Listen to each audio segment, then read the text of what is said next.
سب سے اہم ترین چیز جس پر زکوٰۃ لازم ہے وہ ہے چاندی اور روپ۔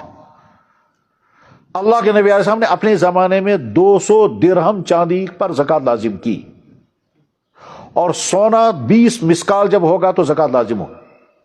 200 درہم چاندی اور 20 مسکال سونا، جس کے بعد 200 درہم چاندی ہے اس پر زکوٰۃ لازم ہوگی، جس کے بعد 20 مسکال سونا ہے اس کے ذمہ زکوٰۃ لازم ہوگی۔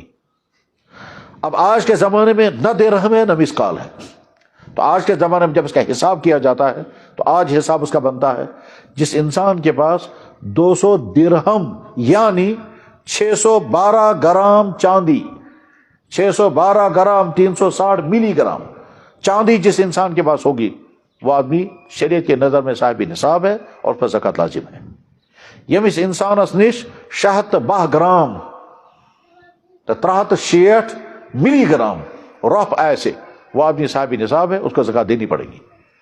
جس انسان کے پاس سونا ہوگا 20 مسکال یعنی 87 گرام 480 ملی گرام، 87 گرام 87 گرام 87 گرام 480 ملی گرام سونا جس انسان کے پاس ہوگا وہ آدمی صاحب نصاب ہے، اس کو زکوٰۃ دینی ہوگی۔ اب اگر کسی انسان کے پاس نہ سونا ہے نہ چاندی ہے مگر کرنسی پیسہ ہے، جیسے ہم سب پیسہ ہے، تو یہ پونس کوت آگے سے آسن تو جواب 612 گرام چاندی کی جو قیمت آج ہوگی اتنا پیسہ اگر ہمارے پاس ہے تو ہم زکوٰۃ دینے والوں میں ہم پر زکوٰۃ لازم ہو جائے گی۔ اور یہ پوچھنا ہے کسی قابل اعتماد سنار سے کہ آز بنہز رف کئی چاس، جب وہ چاندی کا بھاؤ بتائے گا تو چاندی کے بھاؤ بتانے کے بعد پھر ہم حساب کریں گے 612 گرام رف ات کسا قیمت بنی جو تہن پونس اگر میں موجود چھو وہ چھو تیل صاحب نصاب میں زکوٰۃ ادا کریں۔ اس وقت کرنسی کے لیے میٹر جو ہے وہ چاندی ہے، سونا نہیں ہے۔ کیا جو سونو کے حساب اگر یہ کرنا 87 گرام ممکن جو زبان 3 لاکھ روپے، اس لیے فیصلہ یہ ہوا ہے کہ نہیں، عام مسلمانوں کے لیے قانون جو بنے گا وہ چاندی کی بنیاد پر بنے گا۔ چاندی جو ہے وہ جب چاندی کی بنیاد پر زکوٰۃ لازم ہو جائے گی تو غریبوں کا زیادہ نفع ہوگا، زکوٰۃ دینے والوں کی تعداد بڑھ جائے گی، اس سے غریبوں کو مدد ملے گی۔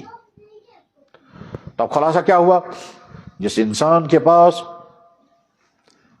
200 درہم یعنی 52.5 تولہ یعنی 612 گرام چاندی ہوگی، وہ مسلمان مرد ہو یا عورت صاحب نصاب ہے، اس کو زکوٰۃ ادا کرنی ہے۔ جس انسان کے پاس صرف سونا ہو وہ 20 مسکال یعنی 7.5 تولہ یعنی 87 گرام سونا جس انسان کے پاس ہوگا وہ آپ صاحب نصاب ہے، اس کو زکوٰۃ ادا کرنی ہے۔